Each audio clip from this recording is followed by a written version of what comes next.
This one lost a bit of color, but the others are dry. I had it in the microwave for 3 minutes. It depends on your flowers. If it's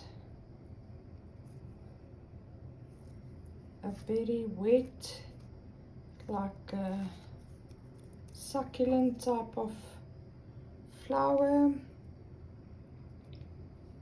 it takes a bit longer to dry, but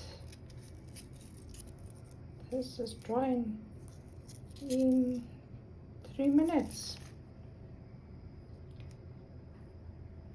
And yeah, it's working. Just make sure you check your flowers regularly so that it doesn't burn like this piece.